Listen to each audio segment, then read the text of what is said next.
At 62, Carol Ann Whitfield had $11, a duffel bag of clothes that still smelled like the house she'd lost, and a marriage certificate that turned out to be worth less than the paper it was printed on. 40 years she had been married to Gerald Whitfield. 40 years in a brick house on Westover Avenue in the Grandin Village end of Roanoke, Virginia. When the lawyers were done, he kept the house, the savings, and the good truck. He even kept the dog. And the only thing the court left in Carol's name had a word stuck to it before she ever laid eyes on it. Worthless. That was the word. But somewhere across town, in a storage unit her father had kept secret for reasons no one yet understood, there was a plain envelope with 4 words written on it in Walter Pruitt's careful pencil, and a heavy brass key that fit no lock Carol owned. 11 months from that courthouse, she would stand on a porch high in the Blue Ridge in the last blue light before dark, holding a single sheet of paper that no judge, no lawyer, and no man who ever counted her out could take from her hands. But that came later. The end of 40 years took about 11 minutes. The conference room on the 3rd floor smelled like floor wax and burnt coffee, the smell of every room where a life gets decided, by people in better shoes. Gerald sat across the table in a sport coat she had bought him for Christmas in 2019. He did not look at her once. His lawyer did all the looking. "If you'll sign at the little tabs, Mrs. Whitfield, we'll have you out of here by lunch." Coyle had a voice like a man reading off a weather report. He slid the stack across the table, page after page flagged with bright yellow arrows. "Sign here. Initial here. Here." Carol read the first page, then the second. The numbers did not add up to what 40 years was supposed to add up to. "There were 2 retirement accounts," she said. "I remember signing for 2. Consolidated," Coyle said, and addressed in the settlement. "It's all in the language." It was all in the language. That was the thing about Gerald. He had spent a lifetime making certain the language sat on his side of the table.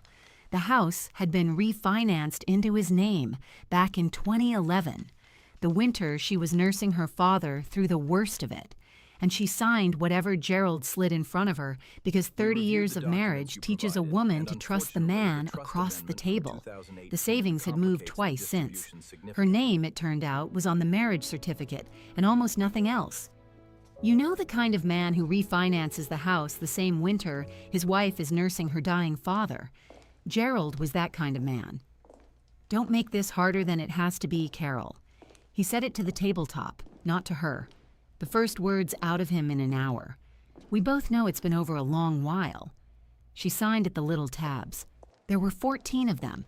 The hallway outside was full of people she knew. That was the particular cruelty of a small city. 40 years of casseroles and church suppers and Christmas Eve services at Green Memorial, and here they all stood, studying their phones, the water fountain, the toes of their own shoes. Nobody knows what to say to a woman who has just been subtracted from her own life, so they say nothing, and they call it giving her space. Only Lorraine Pace caught her eye and held it, which was more than the rest of them managed. Near the elevators, 2 men in good jackets were waiting on Gerald. Boyd Hargett's people. One of them was laughing, and he did not bother to lower his voice. "No, that's the best part," he said. "She fought him for months. You know what she walked out with? The mountain. That rotted shack up off Bent Mountain Road. No water, no real road to it. Worth nothing. He's doing her a favor, taking the rest." The other one laughed too. Carol walked past them with her chin level and her purse held in both hands, the way her father had taught her to carry herself when men were being small. She did not give them her face. Gerald had used the word fair a great deal these past months in his calm insurance voice. Fair was the word men like Gerald reached for when what they actually meant was convenient. What none of them in that hallway knew, what Carol herself did not yet know, was that her father had seen this exact morning coming, long before any lawyer ever drew up a page. She had been Carol Ann Pruitt before she was Carol Ann Whitfield, the only child of Walter and Edith Pruitt, raised in a frame house out past Cave Spring, where her father built things and her mother made them last. Carol could set a table for 30 without a list. She had carried a tuna casserole to every funeral in the Grandin Road Methodist orbit for 3 decades, and a green bean one to every potluck in between, and she had scrubbed the linoleum in that Westover kitchen on her knees until it shone like something that mattered. She made a home there. That was her work, and she was good at it. 40 years of good at it. Gerald sold insurance. He was warm at the Rotary lunch and cool at home, and somewhere around year 25 he began looking at her the way a man looks at a chair that has always just been in the room. She told herself that was marriage. The long quiet. She told herself a number of things. Her father never said much about Gerald. Walter Pruitt was not a man of speeches, but Carol noticed that in 40 years he never once called Gerald son. And when a man builds his whole life out of careful choices, the words he leaves out are choices too. Walter passed 4 winters back. Carol nursed him those last months in the back bedroom on Westover, and near the end he held her hand and told her she had been the best thing he ever made, which was a strange thing for a carpenter to say. She left him a blue Buick that still ran, a chest of hand tools, and a few cardboard boxes she never had the heart to open. Gerald wanted them at the dump. She kept them in the basement. It was, as it turned out, the most important argument she ever won. The settlement check, when it finally cleared, came to a number she did not say out loud to anyone. After the lawyer she had scraped together took his share. After the deposit on the only room that would have her on short notice. Carol Ann Whitfield had $11 in her checking account and a duffel bag sitting on Lorraine Pace's fold-out couch in Raleigh Court. "You'll stay as long as you need to," Lorraine told her that first night, pressing a mug of tea into her hands. "I mean that, Carol. As long as it takes." "I won't be a burden long," Carol said. "You've never been a burden a day in your life. Don't start lying to me now." Carol woke the first morning not certain whose ceiling she was looking at.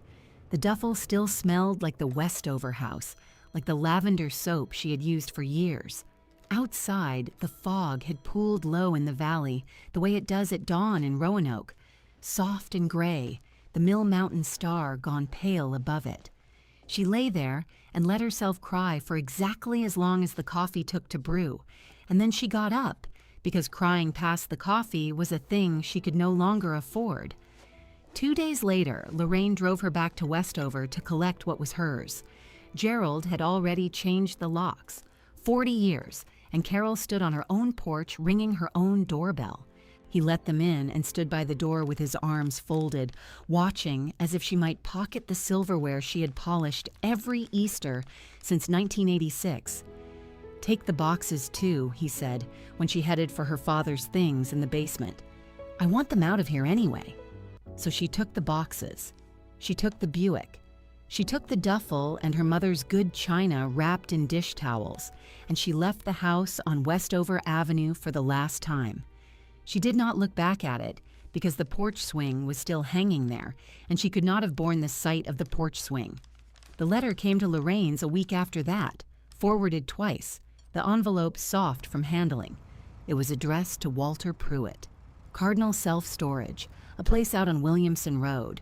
A storage unit Carol had never once heard of, paid by automatic draft from some small account for 4 years after his death, until the balance had finally run dry.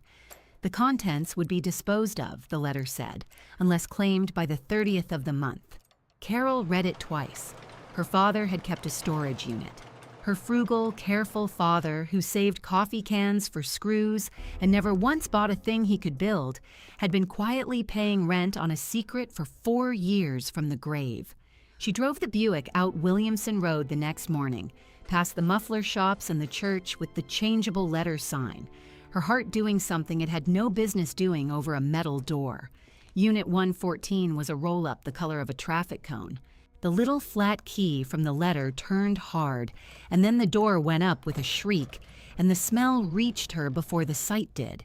Sawdust and linseed oil and the faint ghost of pipe tobacco.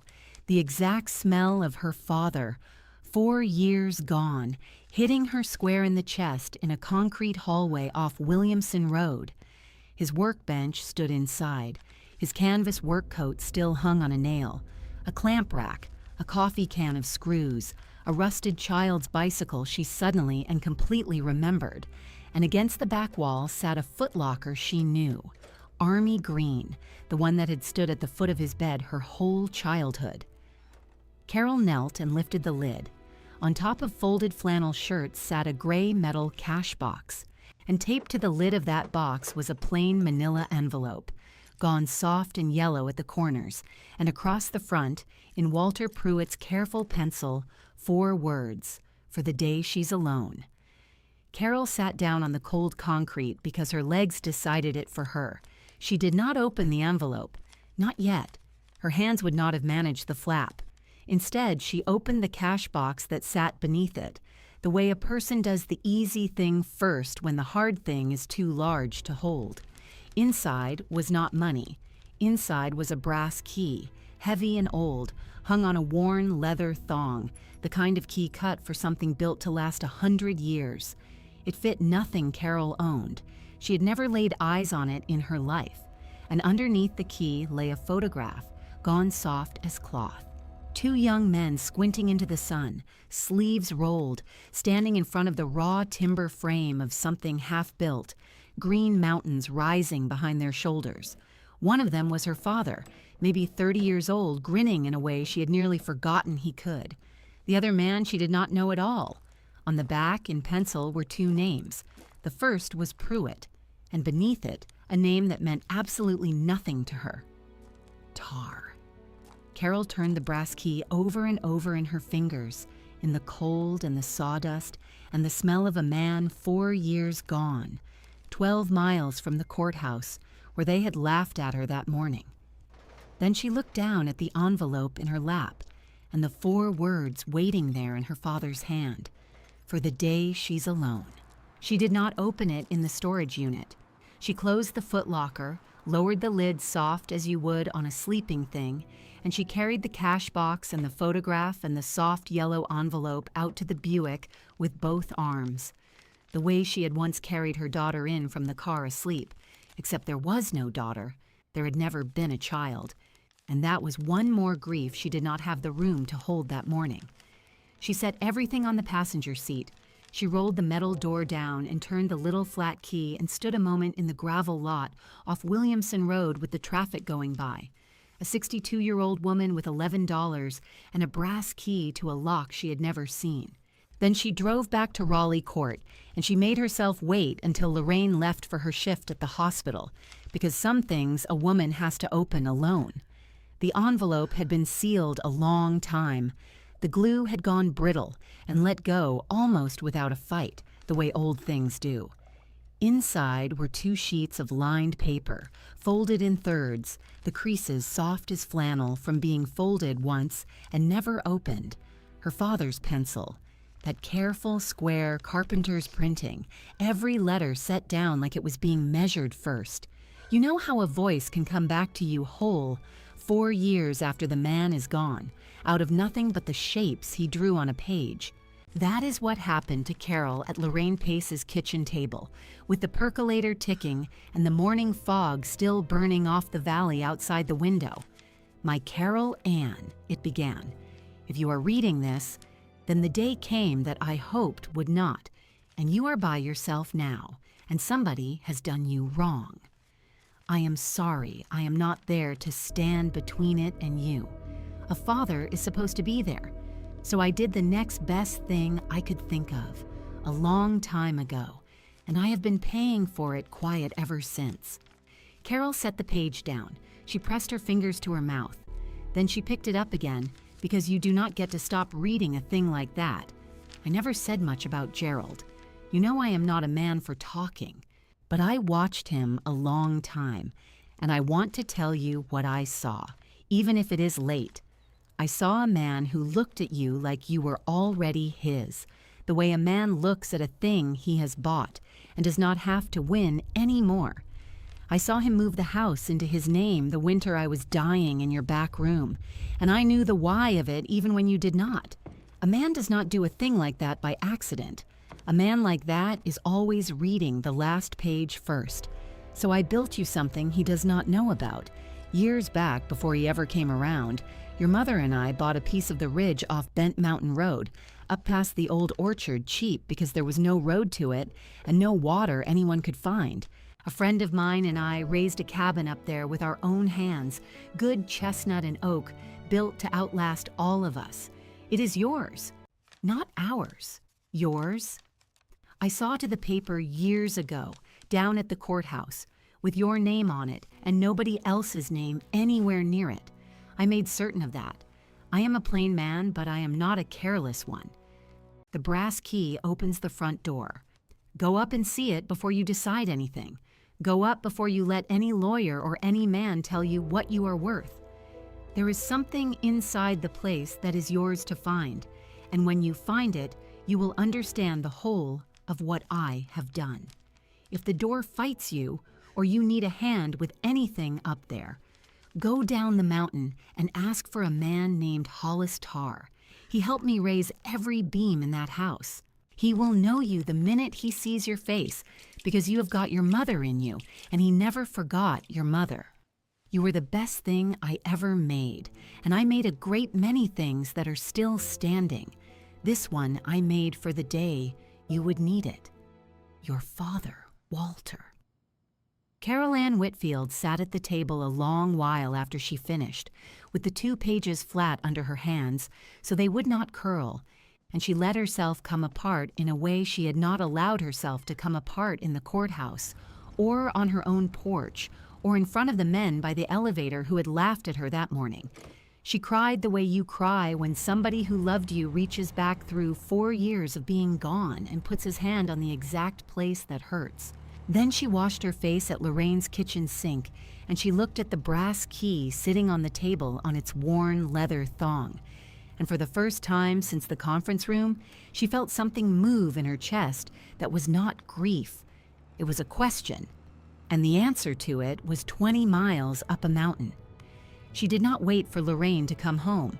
She left a note on the counter the way she had been leaving notes on counters her whole life, and she got in the Buick and drove south and west, out past Grandin Village where the brick house on Westover Avenue sat with another woman's locks on its doors, out past the last of the city until the road began to climb. Bent Mountain Road climbs the Blue Ridge in long switchbacks that fold back on themselves like a letter pushed into too small an envelope. The Buick was old, and it labored on the grades, and Carol drove it gentle, both hands on the wheel the way her father had taught her, watching the temperature needle and the drop-offs where the guardrail gave out, and there was nothing past the white line but the tops of trees and a long blue distance.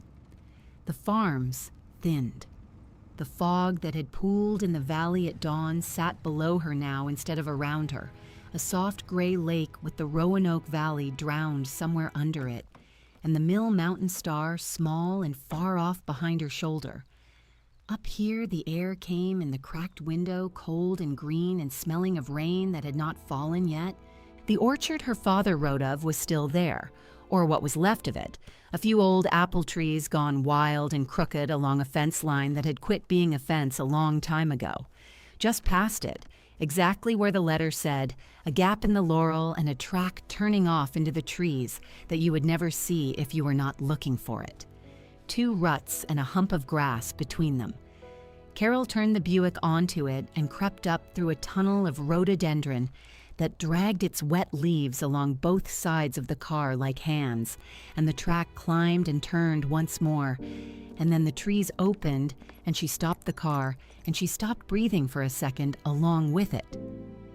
The cabin stood in a clearing on the shoulder of the ridge with the whole world falling away blue behind it. It was small and square and honest, chestnut logs gone silver with age, chinked white, a porch across the front under a deep overhanging roof, a stone chimney climbing the near end, river rock laid up by somebody who cared how it looked. Nobody had lived in it for years, that was plain. Weeds had come up through the porch steps and a shutter hung crooked, and the tin roof wore a pelt of brown needles. But it was not a rotted shack. It was not a worthless thing. The men by the elevator had called it a rotted mountain shack worth nothing, and Carol stood in the wet grass and understood that those men had never once in their lives climbed up to look at it, and had counted it as nothing, for the same reason they had counted her as nothing, because it was easier than finding out. She climbed the porch steps, slow, testing each one. The boards held. At the door, she took the brass key off its leather thong and stood with it in her fingers, and her hand was shaking, and she let it shake. 40 years of other people's locks. Her own house with the locks changed against her. And here was a door, high on a mountain, that no one had ever told her existed, with a key her father had cut and kept and hidden and paid to keep hidden from beyond the grave, waiting for the exact day her life fell down around her feet. The key went into the lock. It turned hard, fought her a quarter turn, and then something deep in the old iron gave way with a heavy, satisfied sound. A sound like a thing that had been holding its breath a long time and could finally let it go. The door swung inward. Inside, it was dim and dry, and it smelled of cold ash and cedar, and the particular stillness of a room that has kept its own counsel for years. Carol stepped in. A plank floor swept clean once long ago. A stone hearth black with old fires. A table and 2 chairs her father had surely built, because she knew his joinery the way she knew his handwriting. A bed frame against the wall. And the light came in low and gold through the wavy old glass and laid itself across the floor in long panels, and dust turned in it. And Carol Ann Whitfield stood in the middle of a house that was hers, only hers, and felt the size of what her father had done begin to come up around her like water. She walked the room with her fingertips trailing the logs, and it was up under the front window where a man would sit of an evening and look out at that blue falling distance that her fingers found it. A board in the wall, cedar, set in among the chestnut, a little proud of the others, a seam where there should not have been a seam. She had scrubbed and polished and run her hands over wood her whole life, and her hands knew before her mind did that this board was meant to come away. You have probably already told yourself you know what was hidden behind it. You know some of it. You do not know all of it. She worked her nails into the seam and the board came loose, swung on a single old screw at the bottom like a little door, and behind it, set into the space between the logs, was a tin. A flat tobacco tin, the paint gone, the lid pressed down tight. Carol lifted it out with both hands. She sat down on the swept floor in the panel of gold light, the way her legs had decided for her, once already that week, and she worked the lid until it gave. There was a single sheet inside, folded around something stiffer. She opened it. It was a deed, heavy paper, a county seal pressed into the corner, the dry official language of plats and meeties and bounds, the description of a parcel on the shoulder of a ridge off Bent Mountain Road. Recorded, the stamp said, at the Circuit Court of Roanoke County. And the date on the recording stamp was 3 years before the morning in the conference room, 3 years before the 14 yellow tabs, 3 years before any of it. And down at the bottom, under all the surveyor's language, in pencil, in that square, careful carpenter's hand, she had been reading her whole life. Her father had written 1 line more, the way a man signs his true name under the legal one, deeded to my daughter, Carol Ann, and to no one else. Carol read her own name in her father's handwriting, and the room blurred, and she held the paper to her chest the way you hold the one thing in a fire you would go back in for. Her name. Not Whitfield. He had not written Whitfield. He had given her the land as a Pruitt, as his, before Gerald ever signed a thing, and the law that Gerald had spent 40 years bending to sit on his side of every table had, for once, been waiting quietly up here on this mountain the whole time, on her side, with her name on it and no one else's. She did not know yet everything that one date would mean. She did not yet know the words separate property, or how a recording stamp older than a marriage's ending can stop a man and his developer cold. She only knew she was sitting on the floor of her own house holding paper that said she had never, not for 1 minute, been worth nothing. She was still sitting there, the deed against her chest, and the light going long and amber across the floor, when she heard it. Tires on gravel, slow, coming up the track through the rhododendron. An engine she did not know, climbing toward the clearing, toward her, toward a cabin that no one was supposed to know existed. Carol got to her feet. Through the wavy glass, she watched an old truck nose out of the laurel and stop behind the Buick, and a man get down from it, tall and stooped and gray, moving stiff the way men move when their knees have spent a life on hard floors. He stood looking at the cabin and then at her father's Buick, and he took his cap off and held it. And even through the old glass, Carol could see something break open in his face at the sight of that car. She opened the door and stepped out onto the porch, the deed still in her hand, and as she did, her shoulder brushed the post that held the roof, and she saw it, small, cut deep into the old wood at eye height with the point of a knife. A name set there by a younger hand a long time ago. Two of them, in fact, side by side. One said Pruitt, the other one said Tar, and there it was. The third name the week had been keeping back from her, cut shallow and careful into the porch post at eye height by a younger hand than the one driving up the mountain now. Pruitt over Tar, the two of them set side by side in the old chestnut, the way men carve a thing when they are proud of what they have built together, and young enough to believe it will stand longer than they will. Carol laid her thumb against the letters of her own family name and felt the grain of them worn soft by 40 years of weather. And then she looked up, because the man had crossed the clearing and stopped at the bottom of her steps. He came the way a man walks into a church. He was married in a long time ago, slow, with his cap held in his two big ruined hands, his eyes going from the Buick to the cabin to her face and back to the Buick again, like he could not get the three of them to sit still together in the same morning. He was tall, the way old carpenters are tall, stooped at the top of it, his back curved from a life bent over sawhorses and other people's floors, and his knees gave him trouble on the soft ground. You could see it in the careful way he set each boot. His hair was gone to iron, and his hands, when he turned the cap in them, were the hands of a man who had built things, swollen at the knuckle, a finger on the left one that had healed crooked years ago and never been set right. He looked up at her standing on the porch with the deed held against her chest, and Carol watched the years work behind his eyes, watched him do some long sum in his head, and then his mouth went unsteady at one corner, and he said the thing she would carry with her the rest of her days. "Lord have mercy," he said, soft. "You've got your mother's whole face." Carol did not answer him. She did not trust her voice to come out as anything but water. "I seen that car turn off the Orchard Road," he went on when she did not speak, and I said to myself, no, that's Walter's Buick, and Walter's been 4 years gone. So either I have finally lost what little I had left, or—" He stopped. He looked at the cabin behind her, at the silver logs and the white chinking and the crooked shutter, and something came up in his face, and he had to look away from it, off across the valley where the fog was burning down to nothing in the late sun. "Or his girl finally come up the mountain," he finished. "Carol Ann, you won't know me. You were a child the last time I stood in this yard. You're Tar," Carol said. It was the first thing she had said out loud to another living soul since the note she had not left out loud at Lorraine Pace's table. Her voice came out cracked and small, and she pointed, without quite meaning to, at the post, at the carving, at his own name standing next to hers in the wood.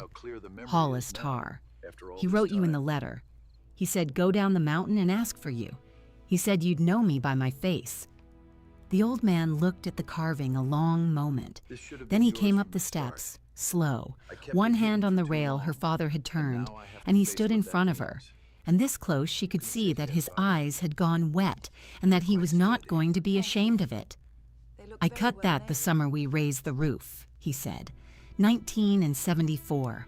Your daddy on one end of a chestnut beam and me on the other, and the two of us not as smart as we thought we were. And we got that whole frame up by ourselves over the better part of a year, weekends and evenings, because Walter wouldn't hire it done. Said a thing you mean to last, you put your own hands on. We hauled every stick of that lumber up the old orchard track in his truck because there wasn't a road. Carried the river rock for that chimney up out of the creek 1 bucket at a time. Him and me till our backs give out. He shook his head slow. Your mother used to bring a basket up of a Sunday and feed us off the tailgate. Fried chicken and them little biscuits she made. She'd sit right there where you're standing and she'd say, "Walter, what in the world does a family in Grandin Village want with a cabin on the backside of Bent Mountain?" And he'd just smile and keep nailing. He never told her the why of it. He never told me, neither. Not for years. Carol stood holding the deed and let him talk, because she understood that this was a man emptying out something he had carried up the mountain alone for a long while, and that she was the only person on earth he could empty it into. "Come on and sit," she said, "if you can trust the chairs." He built those too. They sat at her father's table in the dim gold room, in the 2 chairs Walter Pruitt had pegged together by hand, and Hollis Tarr told her the rest of it, turning his cap on the table between them the whole time. He told her how Walter had come to him one fall, years after the cabin was raised, after the girl was grown and married off to a man named Gerald Whitfield that Walter never could warm to, and how Walter had asked him to drive him down to the Roanoke County Courthouse one Tuesday morning and wait in the truck. Yes, that's correct. How Walter had come back out an hour later with papers folded in his coat and a look on his face like a man who had set a heavy thing down at last. How in the parking lot off the downtown market, with the farmers breaking down their stalls and the smell of the morning's tomatoes still in the air, Walter had told him what he had done. Put the ridge in the girl's name. Her name only, her own name, the name she was born with, recorded down at the circuit court where no lawyer and no husband could ever pry it loose. Because Walter Pruitt had watched Gerald Whitfield move a house deed around in the dark one winter. And Walter Pruitt was a plain man, but he was not a careless one. And he had decided, quiet, years ahead of the need, that his girl was going to have one thing in this world that was hers and could not be taken. "He told me, Hollis," the old man said, "I don't know what year it'll be. I don't know how old she'll be when it comes. But it's coming. And when it comes, that man is going to leave her with nothing. And I aim to be standing in the road when he does, even if I have to do it from the grave." He looked at Carol across the table her father had made. "And here you are," he said. $11, I'd wager, and the clothes on your back. Same as he called it. He called it to the dollar, nearly. 11, Carol said. It was $11. Hollis Tarr nodded slow, like that settled something, and looked down at his hands. Then he told her about the box. He had kept it all these years, out in his shop down the mountain, a feed store box gone soft at the corners, and in it was every receipt and every invoice from the building of that cabin, the lumber yard tickets with the dates stamped on them, the bill of sale for the chestnut, the county tax slips that had come every year to a parcel nobody but the 2 of them and a dead man knew was worth anything. Walter had told him, "Keep them, Hollis. Keep every scrap with a date on it, because the day may come somebody needs to prove what was built up here and when, and the dates are the whole of it. The dates will tell the truth when nobody else will." I didn't understand him then. Hollis said, "I do now." He knew somebody'd try to say it was hers and his both. Married property, they call it. He knew it had come down to a date on a paper, and he beat them to the date, Carol Ann, by years. He beat them to it by years. Carol looked down at the deed in her lap, at the recording stamp pressed into the corner, at the date that sat 3 full years ahead of the morning in the conference room with the 14 yellow tabs. And for the first time, she understood the size of the wall her father had built around her while he was still alive to build it. Not the cabin, the date. The cabin was only the place he had hidden the date. You might think the worst of it was behind her now, sitting in that warm room with an old friend of her father's, and a deed in her name on her knee. It was not. It was only resting, the way weather rests before it turns. Because down in the valley, while Carol Ann Whitfield sat on her mountain, learning who her father had been, other people had been busy with a map. A man named Boyd Hargett had been buying up the backside of the ridge off Bent Mountain Road, parcel by parcel, the way developers do, quiet, through one company name and then another. A man who had stood in the city offices with renderings of a thing he meant to build up there, roads cut into the green and lots staked off, and a name already chosen for it. And Boyd Hargett had a map of that ridge with every parcel colored in his favor but one square, right on the shoulder, with the best of the long blue view, that he could not buy because the person it belonged to had never been told she owned it. And Boyd Hargett, when his title people finally ran the chain all the way back and put a name to that one stubborn square, made a telephone call, not to Carol. He did not yet know there was a Carol to call.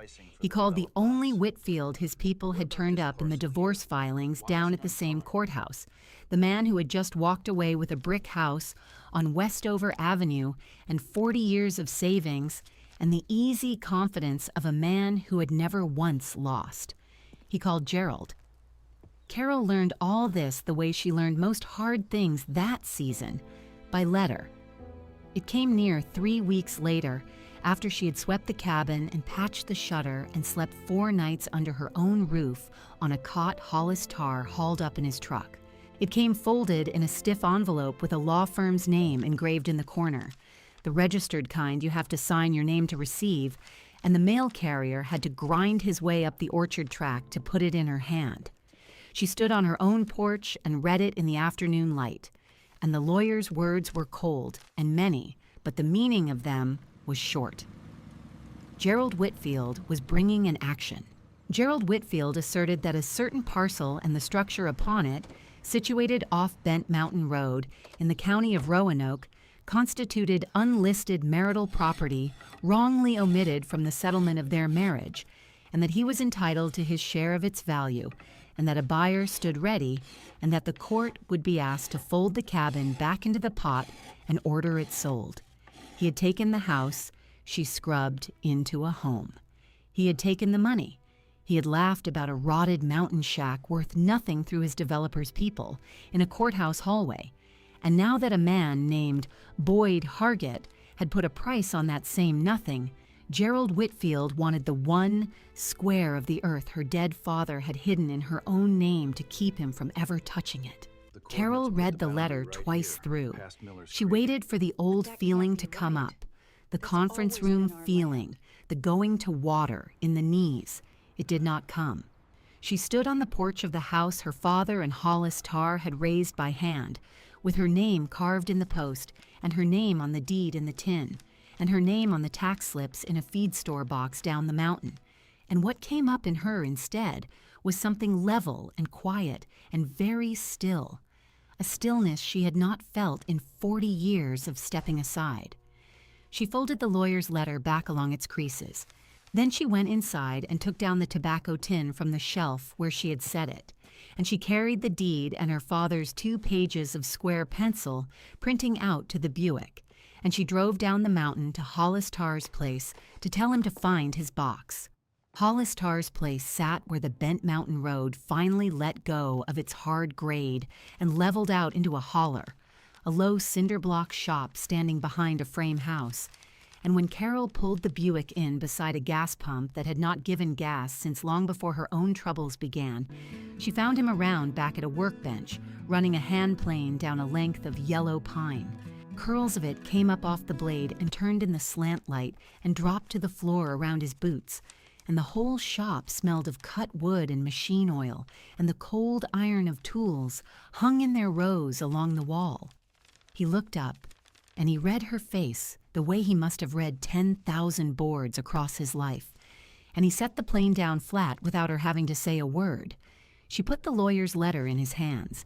He held it out at arm's length and moved his lips over the long courthouse words, and when he came to the bottom of it, he laid it down on the bench and set his crooked finger on it and pressed. The way a man pins down a thing he is afraid might get up and do more harm if he lets it loose. "They told me Boyd Hargett was after the whole back of the mountain," he said. I never put it together that your square was the one hole in his map. I'm slow these days, Carol Ann. I should have driven up to you the day I heard. You couldn't have known. No. He folded the letter along the creases she had already worn into it.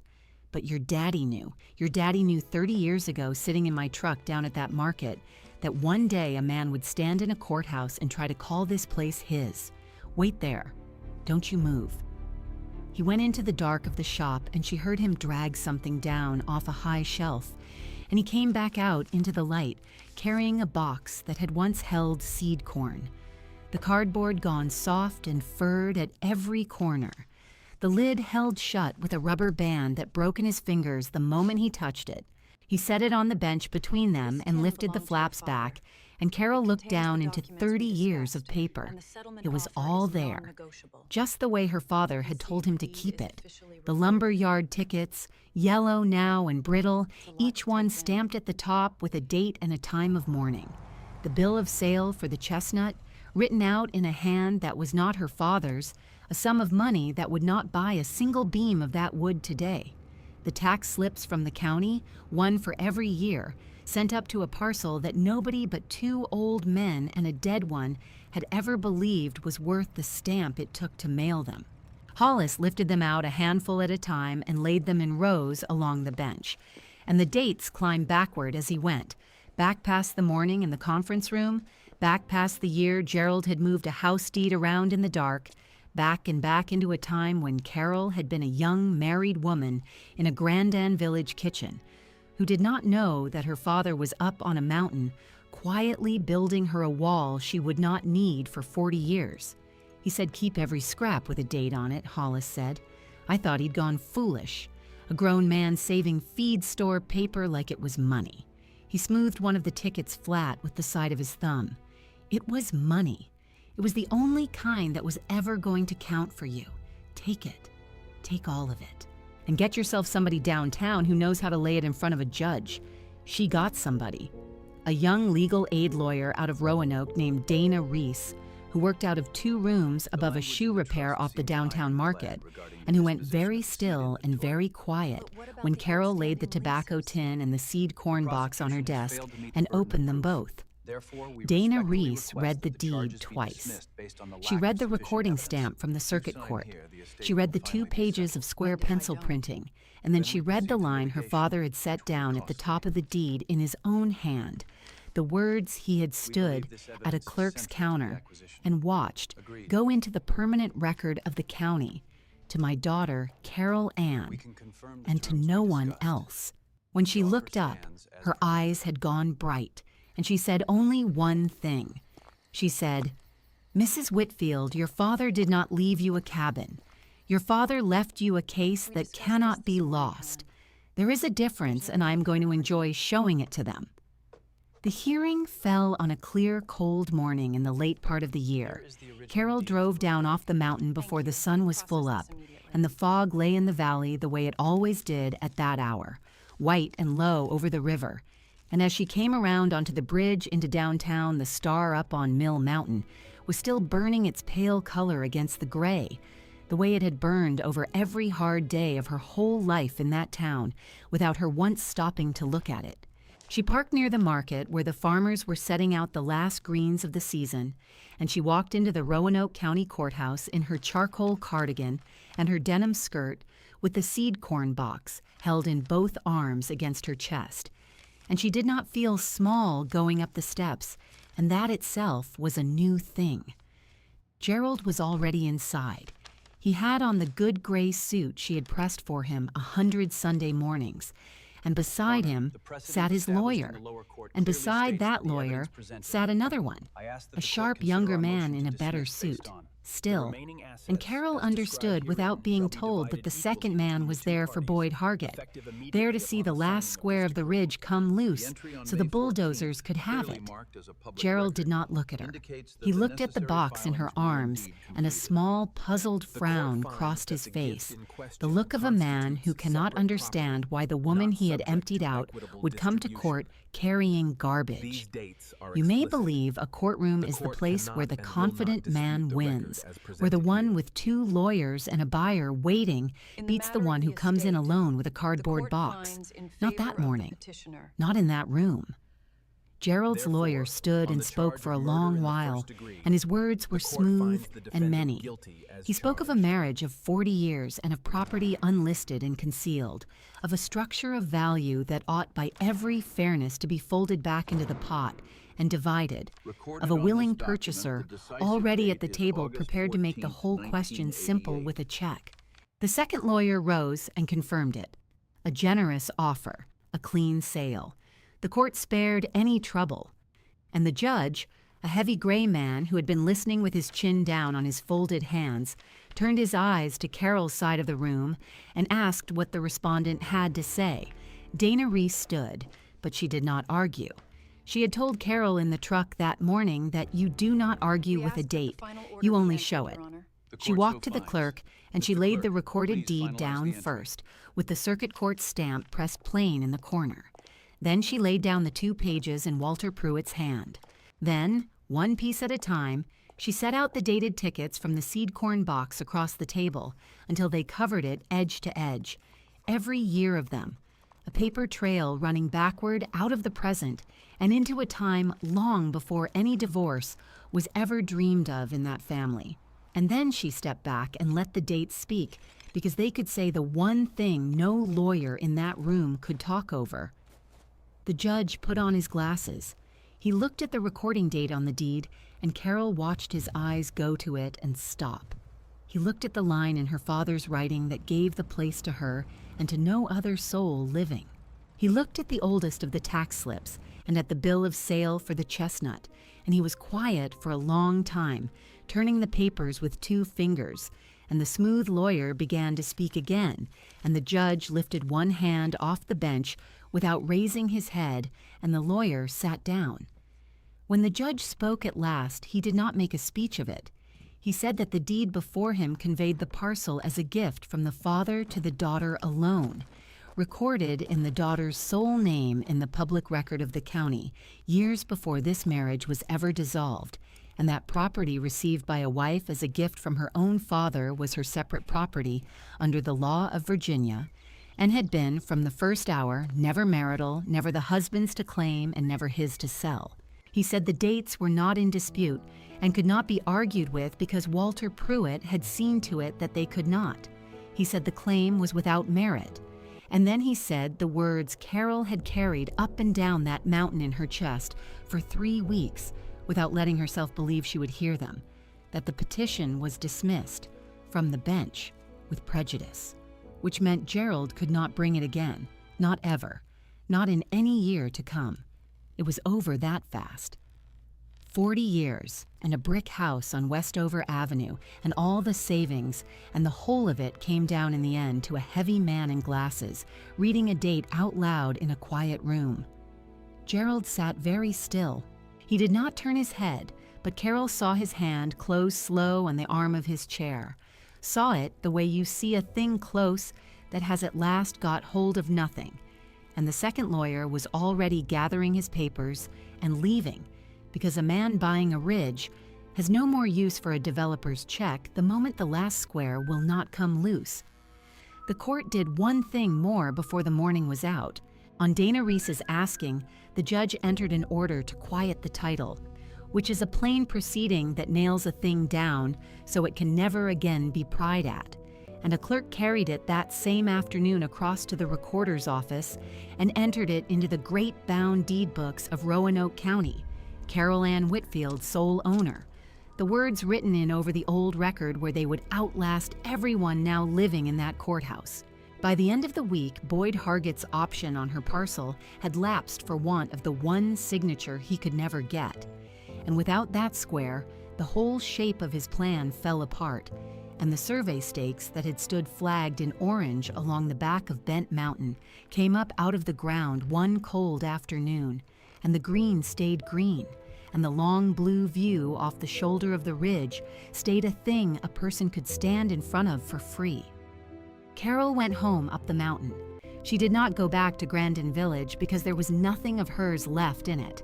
She drove the orchard track up to the silver logs and the white chinking and the crooked shutter she had nailed straight herself, and she carried her father's letter inside, and she took down a small frame from a box of Hollis Tarr's Odd Things, and she set the 2 penciled pages behind the glass and hung them on the wall beside the front door, where the morning would reach them first and where anybody coming in would have to pass under his hand to do it. And because the cod Hollis had hauled up that first week had got her thinking, she went back down to his shop, and the 2 of them loaded a second one into his truck and brought it up and set it made and waiting against the far wall under the window, because she had begun to understand what a place like this was for, and she did not believe for 1 minute she would be the last woman in that county to come up a mountain road with a bag and nothing in her hands but it. That evening she stood out front as the dark came down off the high ground, and below her the cold valley filled the way it filled every night of the year, the fog lifting up white out of the bottoms and climbing slow toward the ridge, toward the orchard, toward the one warm square of lit window standing out alone on the side of the mountain. She thought of her father carrying river rock up out of the creek, 1 bucket at a time, so that 30 years on his girl would have a hearth that no man could ever put a price on. She stood on the porch while the lamps burned behind her. Below the rail, the fog rose white and closed the valley over.